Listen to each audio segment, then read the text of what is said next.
kayo, ibibigay na po isa-isa ng Panginoon ang mga tamang tao. Kaya pa kung hindi binibigay sa inyo, tanungin nyo po yung sarili nyo, ready na ba akong gabayan itong taong ito para maging milyonaryo? So yung pong iisipin nyo lagi. Nag-start po ako sa walang-wala, pinalaki ko po ng pinalaki yun, 7-8 yung produkto, pinadami ko po ng pinadami yun, hanggang sa lumaki po ng lumaki yung capital na yun. Guys, business po tayo. Kaya gawin po natin business, hindi investment. Yung pagka-get mo, wala na. Hindi ka na ulit maglalabas. Maglalabas ka po ulit. Maglalabas ka po ulit. Kasi business Lahat ng business, kailangan umiikot yung pera.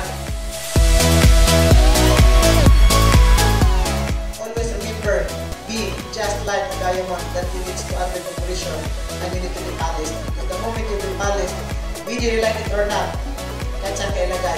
You will be out forever. And you will be the most expensive gemstone the moment you be polished because you are a diamond. So that's the dapat.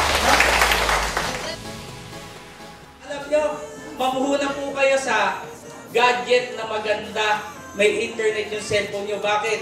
Balang araw kung namuhunan ka niyan, iba yung ibibigay sa'yo. Ay, sabi ko nga sa inyo, hindi ako makapaniwala. Hindi po ako magaling katulad nila. Wala akong material ng ganyan. Pero pag naniniwala kang kaya mo, ibibigay ng Diyos yung para sa'yo kung saan ka magaling.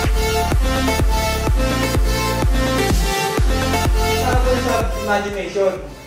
Kasi bago mo ko isang bagay, kailangan na imagine mo muna. Ibig sabihin, ikaw, willing kang isakripisyo, lumayo sa pamilya mo, basta para sa kanila. Lagi mong isipin kung ano yung gusto nila, hindi yung gusto mo na iparating sa kanila, but yung gusto nilang marinig. Okay?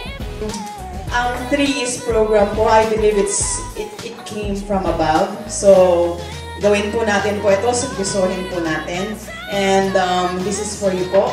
Gaya nga po ng nabanggit niya po ni Ryan, bakit ganun nga lang po daw kaliit yung registration. Mahangad po namin ay umasenso po lahat po tayo na nandito po. So, to God be the glory. Maraming salamat po at nandito po kayong lahat. And I'm sure na lahat po ng mga nandito ay magiging milyonaryo at aasenso ang buhay. Actually, si Kuya A pwede na mag-retire.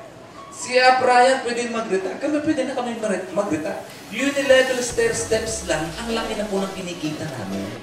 Lalo higit pag ikaw ay global ambassador na. Pero ang tanong, bakit po kami nandito ngayon? Bakit? Kasi nandito po yung passion namin.